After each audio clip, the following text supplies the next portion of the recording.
चौथा दिन प्रथम सत्र आप सभी का स्वागत है। अब तक हमने काफी लंबी यात्रा कर ली है और अभी भी बहुत लंबी यात्रा बाकी है, लेकिन पड़ाव करते करते हमें जाना है, थक न जाए। तो आज प्रश्नोत्तर के लिए समय रखा गया है, जैसे कल बताया गया था। तो जो कोई प्रश्न लिख के लाए हैं तो पहुंचा दीजिए। एक सबके ले लो, खड़े होके एक सबके ले लो।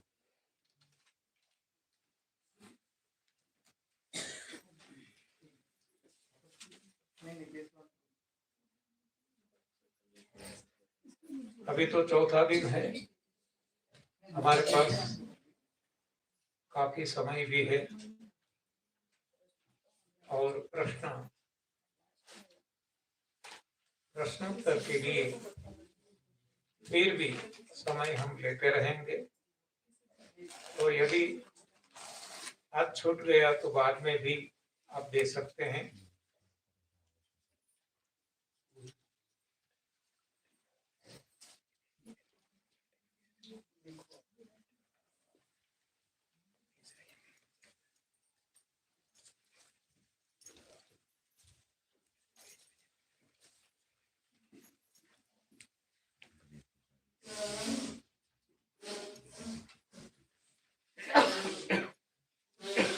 भैया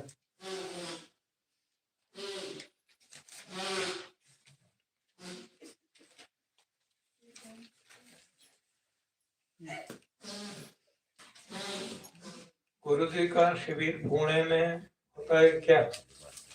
हाँ, बहुत बार हुआ है और हम तो जहाँ भी बुलाते हैं जाते हैं। शिविर करवाने वाला कोई है तो हम बुलाते हैं, वहां जाते हैं।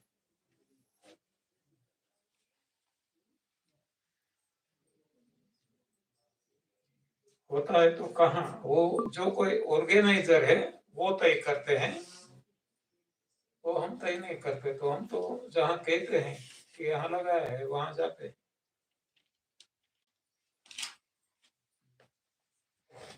और कब होता है वो भी तय करते हैं वो बुलाने वाले ऑर्गेनाइजर्स।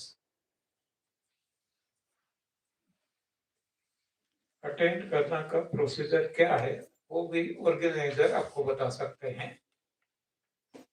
तो इसके लिए किसी को कोई इंफॉर्मेशन चाहिए तो हम व्हाट्सएप के जरिए हर कोई ग्रुप में डालते हैं। पूरा शेड्यूल हमारा जब तक तय हुआ है, ये सारा शेड्यूल व्हाट्सएप के जरिए हर कोई ग्रुप में जाता है जो ग्रुप से जुड़े हुए हैं। और कोई पर्सनली भी मंगवाते हैं तो हम उनको तुरंत भेज देते हैं। तो इसमें डेट्स होती है, कब से कब, कहाँ और कौन वो ऑर्गेनाइज करते हैं, उनका नाम और उनका मोबाइल नंबर। तो इससे पता चलेगा। बाकी जो भी इंफॉर्मेशन चाहिए तो ये सारी इंफॉर्मेशन आपको ऑर्गेनाइजर ही दे सकते हैं। ऐसी बाकी की कोई इंफॉर्मेशन हमारे पास नहीं होती। इनके लिए ये लोग पैम्पलेट्स भी छपवाते हैं, वो भी व्हाट्सएप ग्रुप में डालते हैं। तो व्हाट्सएप ग्रुप में यदि आप जुड़ जाएंगे तो आपको डे टू डे अपडेशन मिलती रहेगी। यूट्यूब लिंक चैनल भी मिलेगी, तो मैंने आपको बताया था, मेरा फोन नंबर भी बताया था। नहीं है तो यहाँ भी है, आप ले सकते हैं। वो व्हाट्सएप है, तो व्हाट्सएप मैसेज करेंगे तो आपको जवाब मिल जाएगा।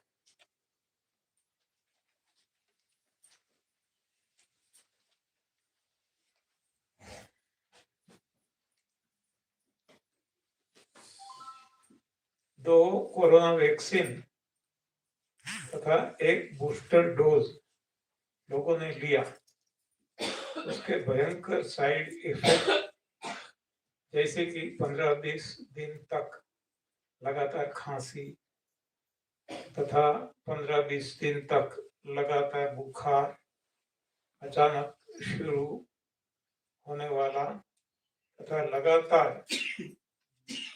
15-20 दिनों तक टिकने वाला घुटनों का एवं कमर का दर्द, नामर्दी आदि साइड इफेक्ट कैसे दूर होंगे? ये बड़ी जटिल समस्या है। ये सवाल एएनडीएस साधकों को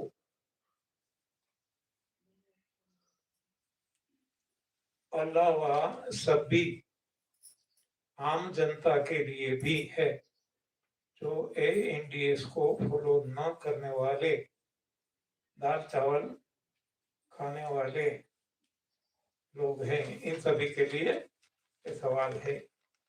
तो एक ही है कि जब सफाई कर लेंगे तो जो भी जहर वैक्सीन के द्वारा, दवाइयों के द्वारा शरीर में डाल दिया है, तो ये जो ये प्रोसेस है सफाई की, सफाई करेंगे तो ये हट जाएगा।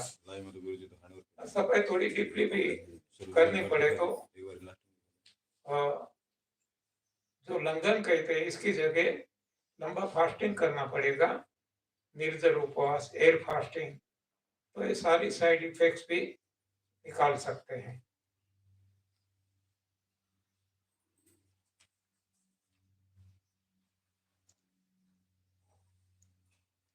सोराइसिस कितने दिन में ठीक हो सकता है?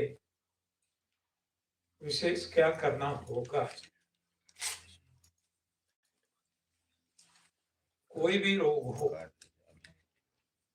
किसी के लिए कोई खास प्रावधान नहीं है। सारे रोगों का कारण केवल और केवल गंदगी है। जैसे ही गंदगी हट जाएगी, जो कोई रोग है हट जाएगा। अब गंदगी हटाना वो खुद के बस में है और किसी के बस में नहीं है। तो कितना समय लगेगा कोई भी रोग के लिए, ये खुद पे निर्भर करता है और किसी पे नहीं। हम कितना श्रद्धा विश्वास के साथ, कितना गहराई से इसको कर पाते हैं, इस पे ये समय निर्भर रहेगा। तो बातें, एक तो कितना डीप गया है। मान लो किसी को सोराइसिस भी कैंसर से भी खतरनाक है, तो ये कितना डीप चला गया है, और साथ साथ इसको हटाने के लिए हमारी कितनी तैयारी है, विल पावर है, ईमानदारी है। इस हिसाब से समय आप खुद तय कर सकते हैं और कोई तय नहीं कर सकता।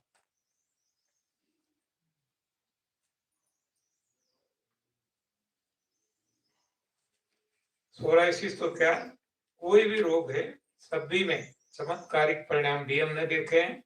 कोई भी, वहां तक कि रोग नहीं है, एक्सीडेंटली हड्डियां टूट गई, फ्रैक्चर्स हो गए, मल्टीफ्रैक्चर, तो ऐसे केसेस में भी जब हमारा आत्मविश्वास है तो चमत्कारिक परिणाम हमने देखे हैं।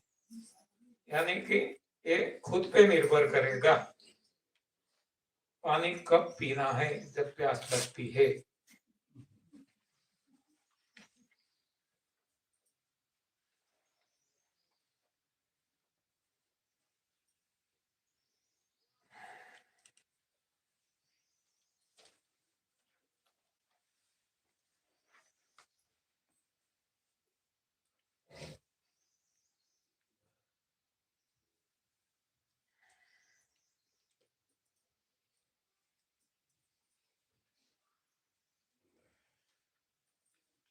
इंसान दारा सिंह खड़ी। जैसी ताकत बॉडी बना सकते हैं, इसमें भी वो नहीं है, लेकिन ये बॉडी बनाने के लिए ये साधना नहीं है, ये साधना है प्रभु प्राप्ति के लिए। तो उनके लिए कोई अलग रास्ता होगा तो वहां जाना। लेकिन एक बात सुन लेना कि दारा सिंह को भी उनकी पिछली अवस्था में वो मक्खी उड़ाने की भी ताकत नहीं थी, कोई भी। हमारे पास बहुत सारे ऐसे वो मल्ल कहते हैं इसको, ऐसे लोग भी आते हैं सेमिनार्स में और अपना अपना अनुभव सुनाते हैं। लास्ट टाइम यहाँ हरिद्वार में भी आए थे, हर कोई जगह आते हैं, और नासिक में भी आए थे, लोनावाला में भी। बहुत सारे ऐसे जो बॉडी बिल्डर्स कहते हैं खुद को, मतलब कुश्ती करने वाले, कुश्तीबाज, हाँ, तो ऐसे बहुत सारे, ब्रूस ली ऐसा आपने नाम सुना होगा। इन सभी का आप देख लेना कैसा अंत आया। हाँ, बहुत परेशान, और हार्ट अटैक, ऐसे बहुत वो परेशान होते हैं, क्योंकि वो शरीर की ताकत के लिए न खाने का ज्यादा खाते हैं, प्रोटीन के लिए, फैट के लिए, ये सब कुछ। तो ये गलत राह है, और फिर भी गलत राह पे जाना या सही राह पे जाना वो हमें खुद तय करना है। सिद्धपुर में भी हमारे शिविर में WW जो चलता है, वहां का एक पहलवान आया था, काफी परेशान था। होगा ही, हर कोई होगा, चाहे पहलवान हो, हरियाणा का था। हाँ, चाहे कोई भी फील्ड का हो, एक पहलवान की बात नहीं है, कोई भी फील्ड का हो, गलत खाना खाएगा तो परिणाम गलत ही मिलेगा। हम ऐसे आप देख लेना, कई सारे स्पिरिचुअल स्पीकर्स, हाँ, जैसे कि डोंगरे जी महाराज थे, कैंसर था क्योंकि वो दाल चावल रोटी गलत खाना खाते थे। आज भी ऐसे बहुत सारे स्पिरिचुअल स्पीकर्स है कि किसी की किडनी फेल हुई है, किसी का पेनक्रियास का प्रॉब्लम है, किसी को अटैक्स आ गए हैं। ऐसा सुना है, मोरारी बापू को 3 अटैक आ गए हैं। ऐसे बहुत सारे, कोई भी ले लो। तो यहाँ ऐसा नहीं है कि किसी को वो माफ करेगा, गलत करेगा तो जैसी करनी वैसी भरनी, वो भुगतना ही पड़ेगा।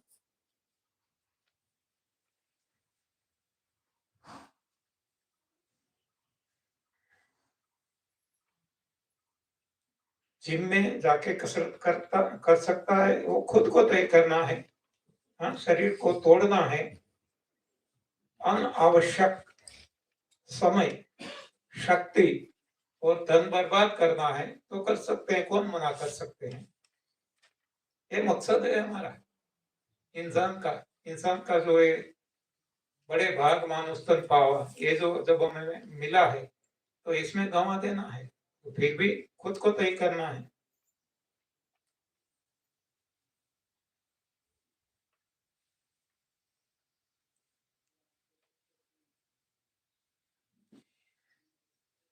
गाय भैंस जैसे जानवर को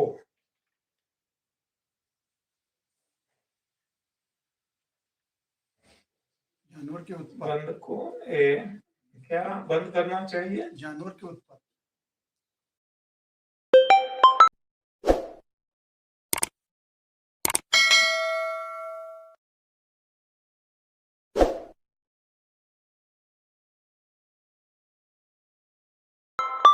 पैदाश मतलब कहना क्या चाहते हैं? सवाल क्या आपका?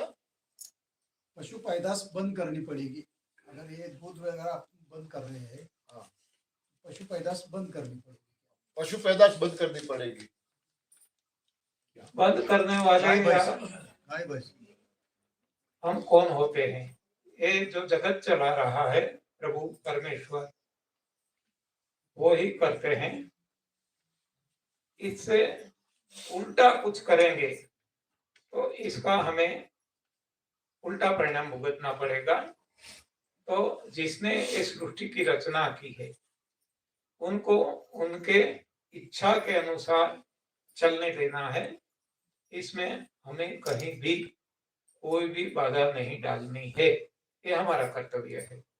और फिर भी डालेंगे तो कल जो हमने देखा था कि बहुरोग वियोग रोग है, बहुदंती निरादर के फल है। तो बहुदंती का निरादर हो जाएगा तो इसका फल हमें भुगतना पड़ेगा। अनाथ दूध बंद होने से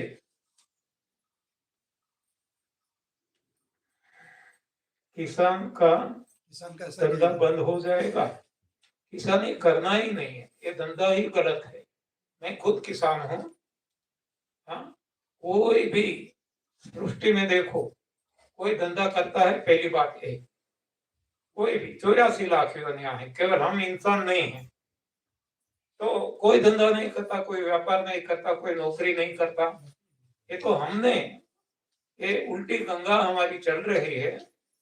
हमने इतना हमारा मानव जीवन जटिल बना दिया है कि जो हमें करना है प्रभु भक्ति, प्रभु प्राप्ति, वो नहीं करते और पद पैसा प्रतिष्ठा परिवार के पीछे पागल होकर सारी पायमाली हमने कर दी है।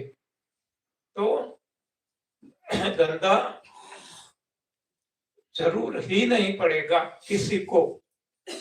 और किसान का धंधा यदि हमें चलने देना है तो हमें इसका खामियाजा भुगतना होगा। मतलब कि हमें ये शारीरिक, कायिक, दैहिक रोग भुगतने होंगे, क्योंकि कोई किसान नहीं करता। आप देख लो 84 लाख योनियों में अपने भोजन के लिए ना कोई खेती करते हैं। और इससे ये तो आपने केवल किसान का बताया, बहुत सारी फैक्ट्रियां भी बंद हो जाएगी। हाँ, जो ये बेकरी प्रोडक्ट करते हैं, बहुत सारे ये धंधा व्यापार चलता है, केवल किसान का नहीं, हर किसी का बंद हो जाएगा और होना ही चाहिए। म्हणजे ते जनावरांचं कत्तलच होईल ना मग समझो हिंदी में समझो। अरे वो बंद करने के बाद वो बोले कि जानवरों की तो कत्ल ही हो रही है ना, वैसे बोल रहे हैं। किसानों ने नहीं पाला तो करते कर रहे हैं हमारे। दूध और दूध से बनी चीजें बंद कर दी तो गायों रखने का कोई मतलब नहीं है। नहीं, रखना ही नहीं है। तो फिर गायों की कत्ल हो जाएगी ना। क्यों कत्ल होगी? हम रखेंगे ही नहीं। कहाँ जाएंगे? नहीं, कसाईयों के हाथ में तो आ जाएगी ना। ये जंगल है, भगवान ने बनाया है, जिसने जन्म दिया है, जिसने सारी व्यवस्था की है। हाँ, शेर को हम मारते हैं, शेर कहाँ जाते हैं? हाँ, बहुत सारे हिरन हैं, बहुत सारे जंगल में इतने सारे प्राणी हैं, खरगोश है, छोटे हैं, बड़े हैं, वो कहाँ जाते हैं? तो समाज में जिन्होंने पाला देखो, हमने बना लिया है ऐसा। ये तो सड़कों तो हम थोड़ी यहाँ लेके आएंगे ये जंगल में, वहाँ तो कहाँ भी छोड़ देंगे। देखो, आपको करना है तो करो, नहीं करना है तो कोई जबरदस्ती भी नहीं है। करेंगे तो हम गलती कर रहे हैं, ऐसा जो हमारा खुद का मानना है। हम भी गाय भैंस रखते थे, अब नहीं रखते हैं। बहुत सारे लोग हैं, महाराष्ट्र में भी, वो क्या नाम वो आए थे, हाँ, बहुत बड़ा उनका ये कारोबार था, उन्होंने बंद कर दिया। हाँ, ये तो खुद को जब समझ में आएगा कि हम पाप कर रहे हैं तो अपने आप ये छूट जाएगा। ये पेट को कमाए में चाहिए कितना, इसके लिए हम कितना पाप करते हैं। हाँ, किसी को बंदी नहीं बनाना है। गाय तो क्या, कोई भी प्राणी को हमें बंदी नहीं बनाना है। हम घर पे तोता रखते हैं, चूहा बिल्ली को पालते हैं, कुत्ते को पालते हैं, किसी को नहीं रखना है। हर किसी को अपना अपना स्वतंत्र जीवन जीने का अधिकार है। और खेत के लिए गोबर की खाद कहाँ से मिलेगी? खेत खेत के लिए गोबर की खाद एक साथ बोलेंगे तो समझ में नहीं आएगा। गुरु जी ने वही तो बोला कि खेती करनी ही नहीं है तो फिर गोबर गैस की क्या जरूरत पड़ेगी। नहीं, जो खेती करते हैं हाँ। उसमें गोबर की खाद डालते हैं। हाँ, तो गोबर की जब पशु नहीं रहेंगे तो गोबर की खाद कहाँ से उपलब्ध होगी? तो जरूरी ही नहीं है। मैंने ये तो बताया ना, ये अनाज डाले जो, वो तो हमारा भोजन है ही नहीं, हमें पकाना ही नहीं। कोई प्राणी नहीं पकाता अपने खुद के लिए, और उनको भगवान दे देते हैं। कोई भूखा नहीं मरता। आप देखो, सबसे सृष्टि बनी आज तक कोई भी प्राणी भूखा नहीं मरा। किसी ने अपने लिए न खेती की, न व्यापार किया, न कोई इंडस्ट्री लगाई, और फिर भी कोई भूखे नहीं मरे। तो ये सारी हमारी गलतफहमी है, क्योंकि हम कई सालों से, हजारों सालों से एक गलत रास्ते पे चलते आए हैं, तो हमें जरा अजीब सा लगता है। बाकी ये गलत है सब कुछ। ये सृष्टि जिसने बनाई है उसको अपने हिसाब से चलाने दो, इसमें हम क्यों बाधा डालते हैं? और डालेंगे तो इसका परिणाम हमें ही भुगतना पड़ेगा, और कोई नहीं भुगतेगा। उस एग्रीकल्चर लैंड का क्या करें फिर? दूध फल उगाओ, फल उगाओ, फल है, भाजी है, सब्जी है, फल उगाओ, फल। हाँ। फल है, फल के पेड़ लगाओ। एग्रीकल्चर लगाओ। पहले कहे ना कि आगे आगे जाना है, धीरे धीरे बदलाव करे। दूसरी बात है, कुछ भी करने की जरूरत नहीं है। भगवान ने हमें प्रॉमिस दिया है कि सारे आपके क्षेम कुशल मैं वहन करूंगा, और सारे प्राणियों को करते हैं। कोई अपने लिए कुछ भी नहीं पकाते, जिसका जो भोजन है भगवान पहुंचा देते हैं, दे देते हैं। वैसे हमारा भोजन भी आप देखो, पहाड़ियों में, हिमालय में और कोई पहाड़ियों में चले जाओ, कितने रंग बिरंगी फूल होते हैं। कौन उगाते हैं, कौन खाद डालते हैं, कौन कुछ करता है? तो भगवान को सब कुछ पता है कि मेरी संतानें हैं, इनकी जिम्मेवारी मेरी है। तो हमें जो जरूरी है, ये सब्जी की जरूरत है या तो जो कंद मूल फूल फल पत्ती कहें, सब कुछ भगवान हमें पहुंचा देंगे। तो हमें इसको समर्पित होना है बस। ये हम हमारे सर पे लेके घूमते हैं कि हम नहीं करेंगे तो क्या होगा, नहीं करेंगे तो क्या होगा। कुछ नहीं होगा, अच्छा ही होगा। करते हैं तब ये बुरा होगा, और हो रहा है।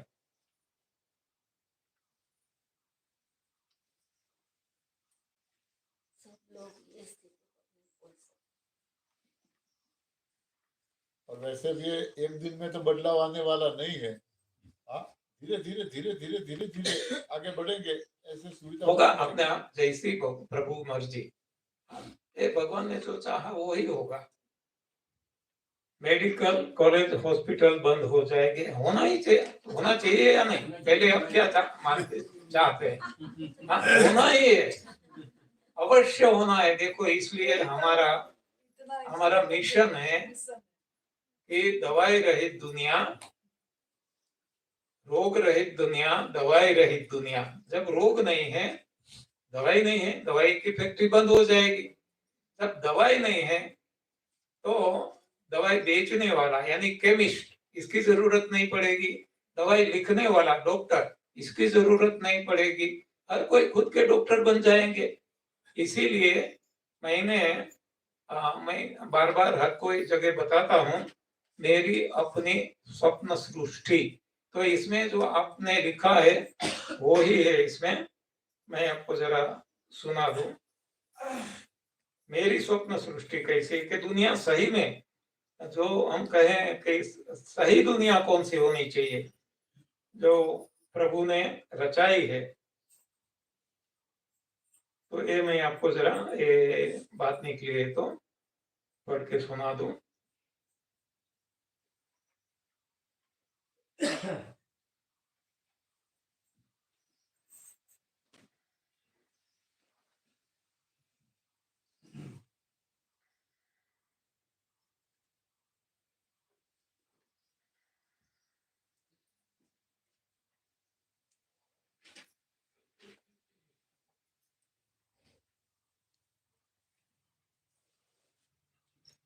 मेरी स्वप्न सृष्टि देखो, ये है, यहां से शुरू होता है। रोग रहित दुनिया, दवाई रहित दुनिया, दवा खाना रहित दुनिया, जो आपने हॉस्पिटल बताया। चिकित्सक रहित दुनिया, यानी और जो चिकित्सक हैं, कोई वास्तुशास्त्री वाले हैं, कोई रेकी वाले हैं, कोई एक्यूप्रेशर वाले हैं, कोई एक्यूपंक्चर वाले हैं, कोई योगा से वो करने वाले हैं, ये सारे चिकित्सक। ये चिकित्सक रहित दुनिया, चिकित्सा विज्ञान रहित दुनिया, जो मेडिकल कॉलेज आपने बताया, केवल मेडिकल कॉलेज नहीं, आयुर्वेदिक कॉलेज, होम्योपैथिक कॉलेज, जो सारी कॉलेजेज है, ये सारी कॉलेज बंद हो जाएगी। दंगा रहित दुनिया, अब दंगा भी नहीं होगा, क्योंकि आपस में जैसे अन्य प्राणियों में दंगा नहीं होता है। ये वर्ल्ड वॉर जो कुछ आज यूक्रेन रूस के बीच में लड़ाई झगड़ा चलता है, हम आपस में झगड़ते हैं, सारे राष्ट्र हम देखो तो झगड़ते हैं। दंगा कौन करते हैं? इंसान। जब ये इंसान की जो मन बदल जाएगा, मन बदल जाएगा, मन बदलेगी, सोच बदलेगी, तो कर्म बदल जाएंगे, तो अब दंगा भी नहीं होगा। तो दंगा रहित दुनिया। और जब दंगा नहीं तो पुलिस का क्या काम? तो पुलिस रहित दुनिया। और जब दंगा नहीं, पुलिस नहीं, ये न्यायाधीशों का क्या काम? हाँ, न्यायालय रहित दुनिया, दुख रहित दुनिया, दूषण रहित दुनिया, और जो दूषण है वो भी अपने आप खत्म हो जाएंगे। मंदिर, मस्जिद, गुरुद्वारा रहित दुनिया, ये भी निकल जाएंगे, हट जाएंगे। तो मानते हैं आज राम जन्मभूमि, ये वो लड़ाई झगड़ा तो धर्म के नाम से चल रहा है, ये वर्ल्ड वॉर भी इसके नाम से चल रहा है। तो ये कोई धर्म नहीं है। हाँ, ये जरा धतिंग चल रहा है, धंधा चल रहा है, सब कुछ इसके पीछे है, हम सब जानते हैं। तो ये भी अपने आप हट जाएंगे। गलत शिक्षा रहित दुनिया, खेती रहित दुनिया, व्यापार रहित दुनिया, व्यायाम रहित दुनिया, वीजा रहित दुनिया। आज जो वीजा लेना पड़ता है वो सब भूमि गोपाल की हो जाएगी, पक्षियों को नहीं लेना पड़ता है। तो ऐसे हमारे लिए ये सारी बाउंड्री खत्म हो जाएगी, सब भूमि गोपाल की बन जाएगी। वीजा रहित दुनिया, पद, पैसा, प्रतिष्ठा रहित दुनिया। अन्य प्राणियों में आप देखो, कोई पद, पैसा, प्रतिष्ठा के लिए प्रयास नहीं करते, लड़ाई झगड़ा नहीं करते, और हमारी सारा जीवन इसमें ही बीत जाता है। ये सब कुछ हट जाएगा तो रहेगा क्या? तो प्रभु सहित दुनिया। तो इसको शॉर्ट में बताया है इंग्लिश में WWW करके, wonderful world without walls, Wars and worries. ये मेरी स्वप्न सृष्टि है, आजकल से नहीं।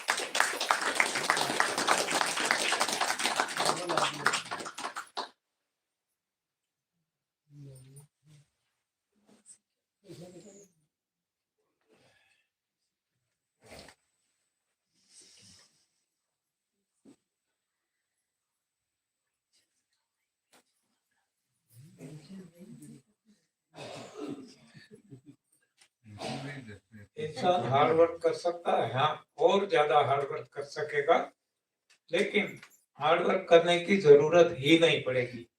आप देखो, जिसको सही रास्ता मिल गया उनका तो सारा वर्क ही बंद हो गया।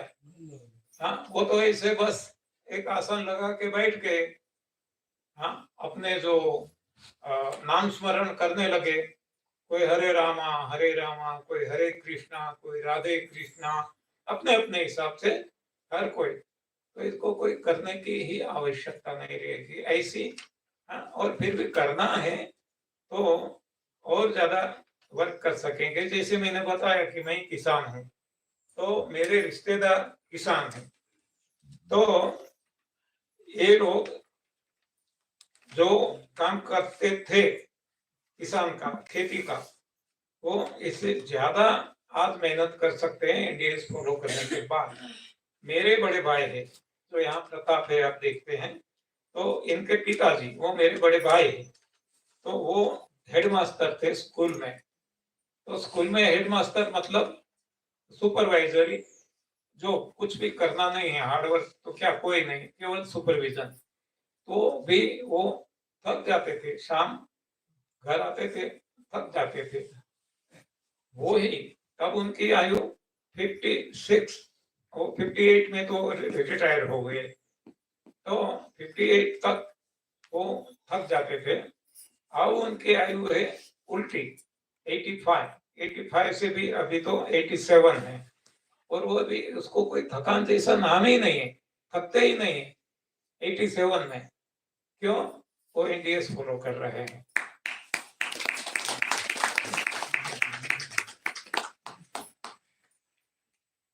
दो बड़ी बहन है, उनसे भी, इसमें सबसे बड़ी बहन है 95, वो भी इसको किसी की हेल्प की जरूरत नहीं पड़ती।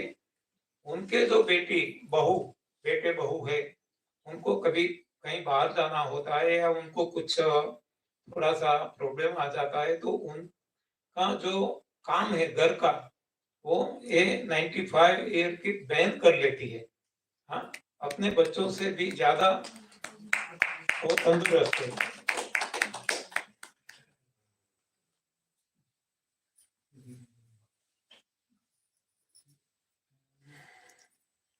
जूस में हरी मिर्च डाल सकते हैं, हाँ डाल सकते हैं, वही से तो वो भी एक फल है, लेकिन जितना जरूरी है, आवश्यक है, हमारी आदत है, तो अदरवाइज गीता जी के अनुसार तीखा, खट्टा, खारा ये हमारा भोजन नहीं है, जबकि मिर्च है, तीखी है, तो न लिया जाए तो अच्छा है, लेकिन आदत पड़ गई है तो थोड़ा डाल लो। और कैसे भी हमारा काम चलता है तो चला लेना, और धीरे धीरे अपने आप वो कम होता जाएगा, बंद भी हो जाएगा, जैसे हमारी कक्षा बढ़ती जाएगी।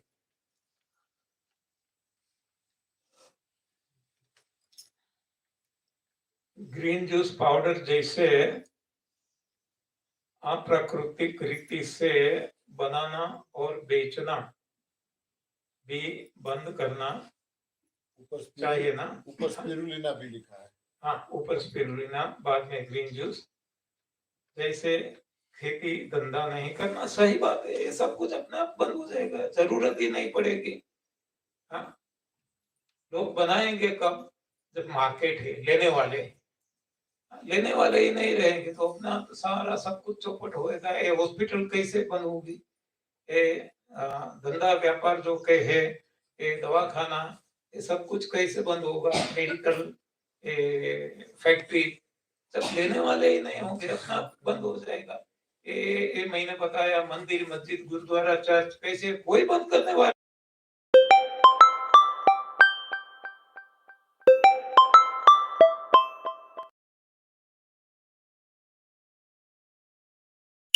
मस्जिद, गुरुद्वारा, चर्च, कैसे कोई बंद करने वाले नहीं है, लेकिन जब वहां जाना ही बंद हो जाएगा, कोई जाएंगे ही नहीं, तो अपने आप बंद हो जाएगा।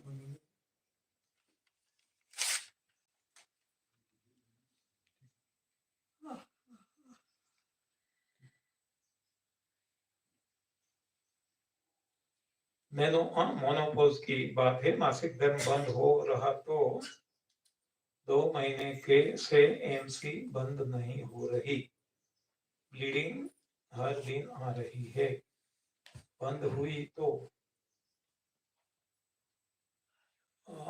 दिन बाद फिर एमसी शुरू होती है।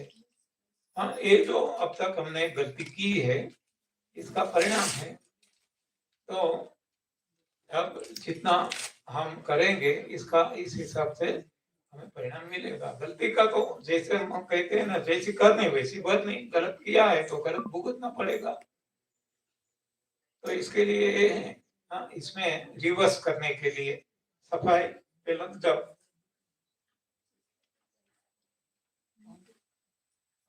बाकी तो मालूम ही नहीं होगा। तब मानो जो पहले से जन्म से एक समय आएगा जब बच्चों को हम सही शिक्षा देंगे, सही संस्कार देंगे, सही वो भोजन लेंगे, तो आजकल जो लड़कियों को जब एमसी शुरू होता है और जो दर्द होता है, बहुत सारी हमारे पास आती हैं बेटियां और हमें बताती है, तब हमें भी वो होता है कि कैसे ये दुनिया हमने बना दी। और सारे प्राणियों को भी ऐसे सब कुछ भगवान ने जो किया है, वो गतिविधि शारीरिक होती है, लेकिन किसी को ऐसा दर्द महसूस नहीं होता। हमें इतना दर्द होता है, इसका कारण है हमारा गलत आहार, हमारी गलत शिक्षा। ये जब बदल जाएगी तो अपने आप सब कुछ ठीक हो जाएगा। एलोपैथी का उपयोग करना पूर्णतः गलत है। पूर्णतः गलत है क्या? हाँ, 100% गलत है। केवल एलोपैथी नहीं, आयुर्वेद, होम्योपैथी, नेचुरोपैथी, कोई भी पैथी, कोई भी थेरेपी, आप देखो सारी सृष्टि में मैं बार बार एक ही बात कहता हूँ कि जब भी आप रोग या शरीर के बारे में कोई भी हमारे मन में सवाल उठता है, तब आप सृष्टि में दृष्टि कीजिए, कौन प्राणी एलोपैथी का उपयोग करता है, कौन आयुर्वेद का उपयोग करता है, कौन नेचुरोपैथी या तो कोई भी पैथी थेरेपी इलाज उपचार कौन करता है, जरूरत ही नहीं पड़ेगी। हाँ, ये गलत रास्ते हैं सारे, हमने खुद बनाए हैं, इंसान ने बनाए हैं, जो हमारी नासमझी है।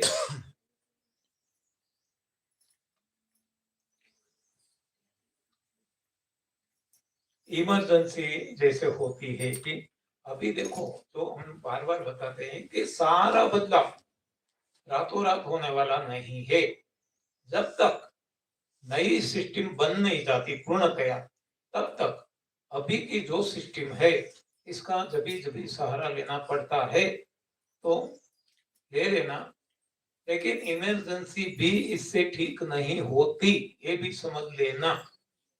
हाँ, मान लो कोई ऐसी इमरजेंसी आ गई, हार्ट अटैक आ गया, तो मरने वाला मरेगा ही, केवल हमें लगेगा कि इसको इस अस्पताल पहुंचाएगा, लेकिन बीच में मर जाएगा, ऑपरेशन टेबल पे मर जाएगा। तो एक कोई एलोपैथी कर देगी ऐसा नहीं है, ये गलत फहमी भी निकाल देना है। देखो, एक मैं आपको एग्जांपल दे दूं, एक आदमी है मुकेश भाई पटेल करके, गुजरात के, यूएसए शिकागो गए, वहां उनको एक्सीडेंट हो गया। तो इसमें ये घुटनों की गद्दी फट गई और हड्डी टूट गई, और पीछे वो सामान उतारने की कोशिश करते थे, गिरा था तो 3 मणके टूट गए, रीढ़ के मणके हैं 3 टूट गए। तो वहां के डॉक्टरों ने इलाज उपचार शुरू किया। देखो, एक तो यूएसए, हाँ, number 1 country in the world आज भी है, हम कहते हैं जगत जमादार कहते हैं। तो वहां शिकागो में, और वो कंपनी भी उनकी सदर थी, तो सारी खर्च, जो भी खर्च आता था, वो एक तो वहां सिस्टम है कि हर किसी को अपना अपना इंश्योरेंस होता है, तो ये इंश्योरेंस कंपनी देती है, लेकिन इंश्योरेंस कंपनी पूरा नहीं देती, तो कुछ जो खुद को भरना पड़ता है वो कंपनी देती थी, तो पैसे का उनका सवाल नहीं था। अब एक्सपर्ट डॉक्टर्स के पास उन्होंने ट्रीटमेंट करवाई, तो उन्होंने जो भी उनके हिसाब से, जो उन्होंने उनकी पढ़ाई थी, कि इसके हिसाब से उन्होंने ये सब कुछ किया। हाँ, रिपोर्ट निकाला, दवाइयां दी, सर्जरी की, जो भी करना था, लेकिन ठीक नहीं होता था। तो एक डॉक्टर ने दूसरे डॉक्टर की मदद ली, दोनों मिलके काम किया, फिर भी कुछ फायदा नहीं होता था। अब 3 डॉक्टर मिलके करने लगे, 4 डॉक्टर, 5 डॉक्टर की टीम ने साथ में काम किया, और 1.5 साल के बाद उनको बता दिया कि जो भी करना था हमें, हमने कर लिया, अब आपको जीवन भर बेड रिडन रहना पड़ेगा। हाँ, इतना ही वहां तक डाल दिया, नहीं तो वो चल भी सकता था, धीरे धीरे सीढ़ी भी चढ़ सकता था। अब टोटली बेड रिडन हो गया, और करवट भी बदलनी है तो खुद नहीं बदल सकता था, इसके लिए भी किसी का सहारा चाहिए। 1.5 साल के बाद, हाँ, तो ये इमरजेंसी ही थी, लेकिन क्या हाल करते हैं इमरजेंसी में, ये नमूना हमारे पास है।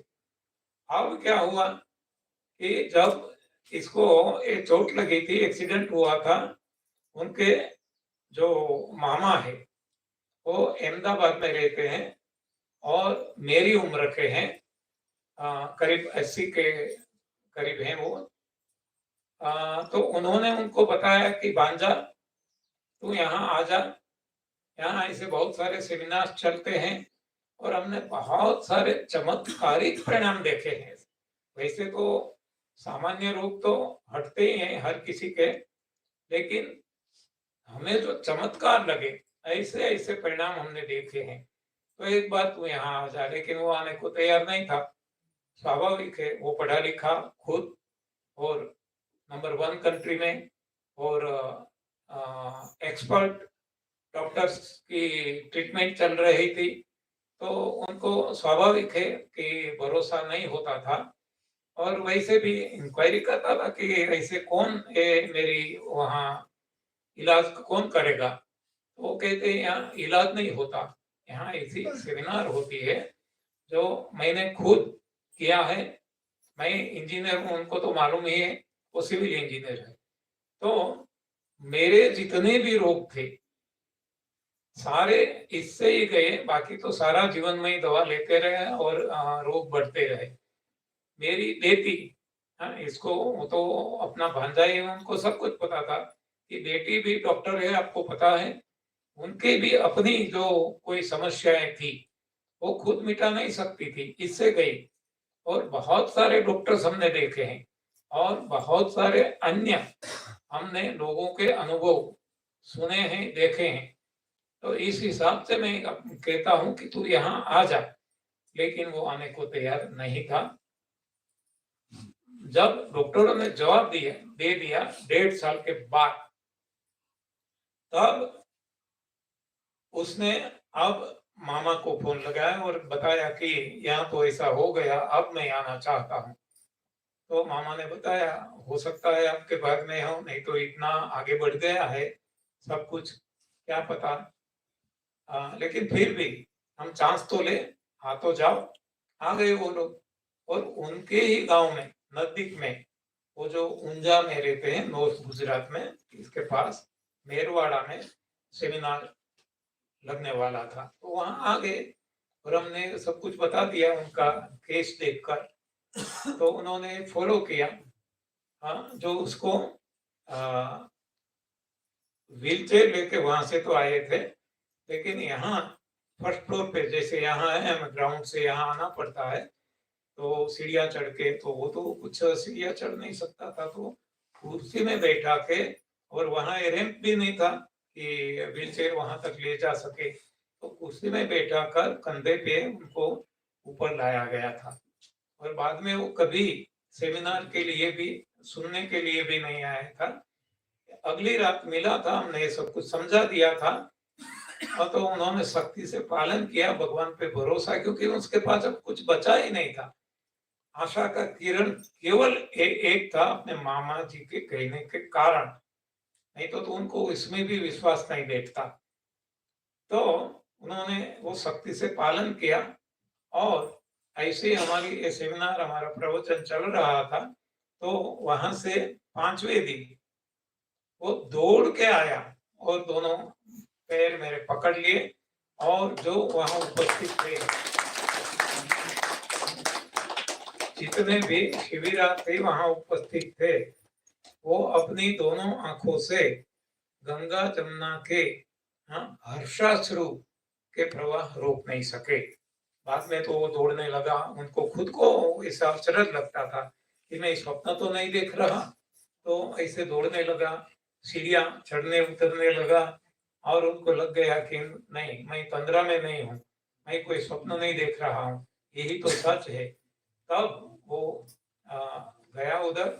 इसके पहले भी टेस्ट करने के लिए वो राजस्थान गए अपने फैमिली के साथ, वहां भी पहाड़ियां वो चढ़े, और बाद में वहां गए, सारे डॉक्टरों को बताया, और डॉक्टर भी कहने लगे कि ये तो कभी हम सोच भी नहीं सकते, देखा तो नहीं है जीवन में, सोच भी नहीं सकते कि ऐसा परिणाम मिल सकता है। तो अब डॉक्टर उनको कहने लगे कि मुझे डायबिटीज है, मेरा डायबिटीज जा सकता है क्या? दूसरा कहता है मुझे डायबिटीज बीपी दोनों है, मेरे लिए कोई इलाज उपचार? तो तीसरा कहता है कि मुझे सोराइसिस है, चौथा कहता है मुझे ये है, मेरे सारे परिवार वाले बीमार है, हम दवाइयां ले लेकर थक गए हैं, लेकिन हमारे पास और कोई इलाज उपचार है ही नहीं, तो हमारे लिए, तो वो कहते हैं सभी के लिए एक ही है, आप करो। जिसने किया, परिणाम मिला। तो कंपनी में गए, तो वहां उनको ले लिया जॉब पे, और वहां के उनके कोवर्कर्स, उनके मैनेजर, मालिक, उन्होंने उनको घेर लिया और ये बताया क्या है, और हर कोई अपना अपना बताने लगे, हर किसी को रोग तो है ही, तो हर किसी को बताया एक ही यहाँ है और कुछ नहीं है, सभी के लिए करो तो परिणाम मिलेगा। और जिसने किया, परिणाम मिलने लगा। तो बाद में उनका फोन आया कि आपने तो मुझे डॉक्टरों का डॉक्टर बना दिया। मैंने बताया मैं कौन होता, मैं खुद इंजीनियर हूँ, मैं कोई डॉक्टर नहीं हूँ। और आप डॉक्टरों के डॉक्टर बन गए, तो आपने जो किया और आपने ग्रहण किया, आपको पता चल गया, आपको भगवान पे भरोसा आ गया, तो आपको भी परिणाम मिला। और आपके कहने से लोगों को विश्वास, क्योंकि आपको देखेंगे विश्वास अपने आप आ जाएगा। कैसी कंडीशन आपकी थी, लाइफ लॉन्ग आप अब नहीं चल पाएंगे, सब कुछ आपको बताया गया था। लेकिन आज आप दौड़ते हैं, ये सब कुछ तो हर किसी को विश्वास अपने आप बैठेगा। तो उन्होंने हमें बुलाया कि आप यहाँ आइए, हमें सेमिनार करना है, यूएसए को निरोग बनाना है, ऐसा सब कुछ। उनकी बहुत वो उत्कंठता थी, तो उन्होंने प्रयास किए और भगवान का साथ मिला, हमें भी वीजा मिल गए। और 2015 से हम जाते हैं। ये जो मैंने आपको कहानी सुनाई 2012-13 की है, और ये ठीक होने के बाद 2015 से हम हर साल यूएसए जाते हैं, हर साल। लास्ट ईयर भी गए थे। और जब यूएसए जाने लगे तो कनाडा वाले बुलाने लगे कि हम तो उनके पड़ोसी ही है, तो आप यहाँ आइए। तो वहां हम जाने लगे। तो अब उनको पता चला, इंग्लैंड वालों को, तो उन्होंने बताया हम तो रास्ते में हैं, आप यहाँ शिविर करके जाइए, आपको लंबा एक साथ मुसाफरी नहीं करना पड़ेगा, जर्नी नहीं करनी पड़ेगी। तो ऐसे कारवा बढ़ता गया। South Africa, east Africa, Bangladesh, UAE, हर कोई बुलाने लगे, क्योंकि जैसे मालूम होता गया वो देखते गए परिणाम, और खुद करते गए, खुद पे परिणाम देखा। तो इसी तरह से ये सारी दुनिया में अब फैल गया है। और इसमें भी ये यूट्यूब चैनल है, ये व्हाट्सएप है, फेसबुक है, इंस्टाग्राम है, उनका भी बहुत बड़ा रोल है। तो इसी तरीके से ये सारी दुनिया में फैल रहा है। तो इमरजेंसी की जो आपने बात की, तो इमरजेंसी भी हम मानते हैं, बाकी कहीं कहीं इमरजेंसी सोल्व नहीं होती, फिर भी हमारे अपने संतोष के हिसाब से। अरे अपना क्या, हमें तो हम इतने बहुत सारे केसेस देखे हैं, खुद को नहीं जाना है लेकिन परिवार वाले भेज देते हैं। हाँ, इतना दबाव डालते हैं। एक कोरोना के वक्त की बॉम्बे की मैं आपको बात बताऊं, कांदीवली शायद, तो वहां वो एनडीएस फॉलो करते थे, लेकिन इसमें भी छूट लेते थे। रात को पकाया हुआ खा लेते थे, कभी कभार शादी ब्याह में जाते थे तो भी खा लेते थे, मेहमान होके जाते थे, अपने क्या मेहमान, मतलब छूट लेते थे। तो उनको भी थोड़ी कोरोना की इफेक्ट हो गई, लेकिन उनको पता था कि हम सफाई करके ठीक हो जाएंगे, वो जाना नहीं चाहता था। तो उनकी बहन का मुझे फोन आया कि भैया की हालत ऐसी है, क्योंकि उनकी भी बहुत खराब हालत थी पहले। वो भी मौत से वापिस आया था, यम द्वार से वापिस आया था, तो उनको ये सब कुछ पता था एनडीएस फॉलो करने से, तो वो जाना नहीं चाहता था। तो उसने मुझे फोन किया कि ऐसी हालत है तो क्या करें। मैंने बताया आपको कुछ भी नहीं करना, आप जानते हैं जो हमारी ये सिस्टम है, सफाई सख्ती से करो, सब कुछ अपने आप ठीक हो जाएगा। तो कि हम भी वही चाहते हैं, भैया भी वही चाहते हैं, लेकिन परिवार वाले इतना दबाव डालते हैं कि नहीं हॉस्पिटल जाना ही है, तो ले जाना पड़ेगा। तो मैंने उस वक्त उनको शायद अच्छा बुरा लगा, तो हम अच्छा बुरा तो नहीं देखते, हमें जो ठीक लगता हमें कहना पड़ता है। हमने उस वक्त बताया था कि यदि आप हॉस्पिटल ले गए तो उनका मुंह आप नहीं देखेंगे, उनका शव भी आपके घर नहीं आएगा, क्योंकि उस वक्त डेड बॉडी भी नहीं देते थे, और वो ही हुआ। हाँ, तो ये इमरजेंसी है कि जो हमें मार देती है। तो यदि हमें भगवान पे विश्वास है तो इमरजेंसी के वक्त भी हमें भगवान पे भरोसा करके यही करना है, लेकिन नहीं करने देंगे, समाज नहीं करने देगा। और उस वक्त इतना डर गए थे लोग, हाँ, उनको धक्का मार के निकालते ऐसा था, क्योंकि खुद को डर था कि इसको कोरोना हो गया, हमें हो जाएगा, बच्चे को, हमारे बच्चे को हो जाएगा। हाँ, इतना माहौल बिगाड़ दिया था कि कोई खुद को नहीं कर सकते थे, खुद का डिसीजन खुद नहीं ले सकते थे। तो अब हमें खुद तय करना है कि कौन सी इमरजेंसी है और ये इमरजेंसी हमें कैसे सोल्व करनी है। ओके, तो सवाल जवाब हमारा चलता ही रहेगा, प्रश्नोत्तर। वो अमेरिका वाला मुकेश भाई थे, उसने ऐसा सोचा था कि जूस पीने को बोला था, तो उसने 5 ही दिन में 5 ही संतरा, तब सीजन उसकी थी तो वो चूस लेते थे और कुछ नहीं।